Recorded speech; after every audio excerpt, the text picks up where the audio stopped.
Okay, so today is the 11th of October, and we are with Chief John Ingram at the Fire Department, and they're having an open house this morning. Is this a particular celebration of something? So the first week of October is always Fire Prevention Week. So this is the time that we try to spread words about fire prevention and checking those smoke alarms, we're testing those once a month, making sure that if you don't know how to use a fire extinguisher, how to practice that.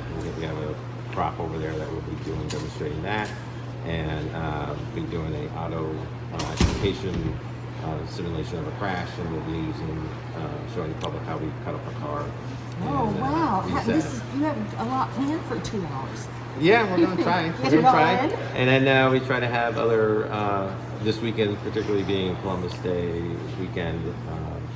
It is we try to have other town departments involved as well, but there's so much stuff going on. But we were lucky to have the library here today, so that's been great.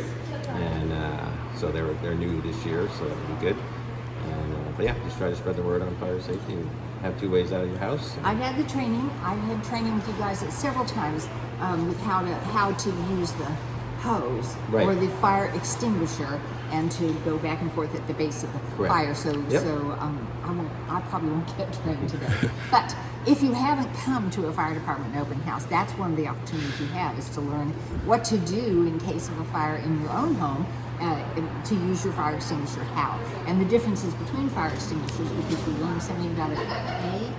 So there's a Class K, which is used in a commercial setting. It doesn't have the chemical, the white powder that you generally have. It's an easier cleanup from the health side of it for a commercial setting. And so we had some explanation of that at the training at Christopher Heights, which is Correct. And you do offer those trainings around town here. Yep. And you must do some at the schools. So we've done them for the school staff, for the kitchen, all the kitchen staff. We've also done it at Christopher Heights. We've been working with the library over there and doing it there as well. We've also done some CPR training with them as well. You should take every opportunity that you can when they offer things like this. You can have CPR training. I remember learning that and keeping your elbows straight. Yep.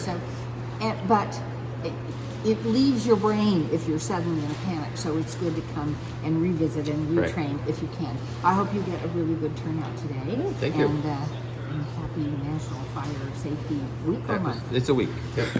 Well, we should call it a month. We should. Every day. Every day. Every day Be is safe National every Fire day. Safety Day. Come and learn.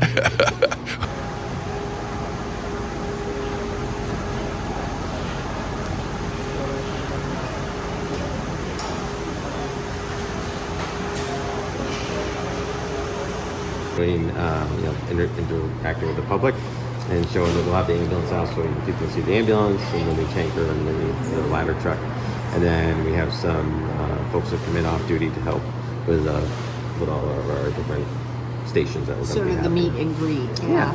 And we missed the pancake breakfast, and I think you're going to have to try to find a way to reawaken those events. But in the meantime, this is second or third open house since spring, Yep. so you do this periodically, and you have lots of chances to come and see and learn and climb around on things if you bring the kids. Correct.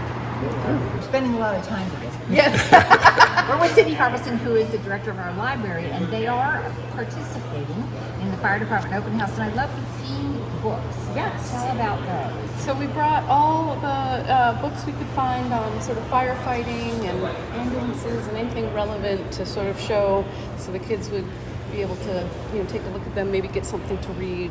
And then I have some event flyers, free pens, free stickers, so it should be a lot of fun. So if they like the books, can they come over to the library and borrow them? They can come over and check them out. They don't yeah. get a chance to finish them today, then they just have to make a mental note of the titles. I'm so glad that you did this. It's all thematic and it makes all kinds of sense. Okay, so In there. say again, Ann, what is this? This is our incident command board.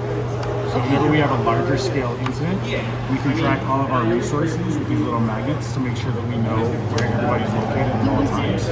Oh, you need close-ups of this, honey. This is amazing.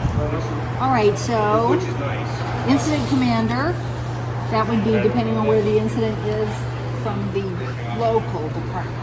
Yes, so for us, so it would be chief, right? So we have X1 listed here, and then like whoever our safety officer is at the time, and then we can put down whoever is the division officer for like exterior or interior operations. Adam, do you do this for every fire? So if we can, yes, because it helps keep track of everything, right? We also have all our times. We can keep track of our times on here. It doesn't always get deployed, but we try our best to utilize it whenever we can. Alrighty, where does it live? So right now it actually lives in the chief's vehicle. In his, okay, and so if you have an incident, he has to get here with his vehicle. Yes, right? we have a smaller version inside of the engine, which would be there first. But depending on the resources, we're not always able to deploy it rapidly.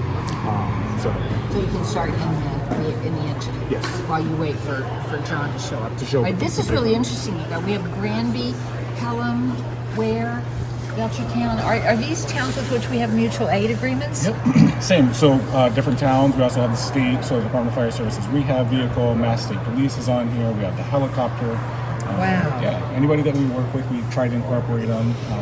This is a little bit older at this point, so we do need to do some expansion. But yeah, I'm kind of surprised it's not on a computer screen. But I expect it will be eventually. Is this supposed to be the representation? Is this a representation of the fire? This is the location of the fire. So so right here we would draw whatever the scene is. We could also be used on a brush fire, but this quick little instance would be, like, for instance, a structure fire. Okay. And we can draw any of the resources that we want. We can put the different vehicles out. I So- like this. This is amazing. Okay, now I did the Citizen Public Safety Academy, and you did not show us this. No, because I don't think we had it at the time. I think it was on order then. It's pretty new then. It is. Okay. Well, it's a very clever idea, and you can see that it's actually a case. So it would be closed up and put away and stored in between, hopefully, events. Yes. Yeah, so I hope you get a break between. Who's your assistant? This is my daughter Gabrielle. Gabriella, how are you? Are you going to be a firefighter? I want to grow up. Haven't figured that out yet, huh? No, I have not. Okay. You will, though. Since I'm still a first grader. Okay. Maybe in the third grade, right? I might. Anyway, thank you very much. It was nice to meet you, Gabrielle. I'm putting down on my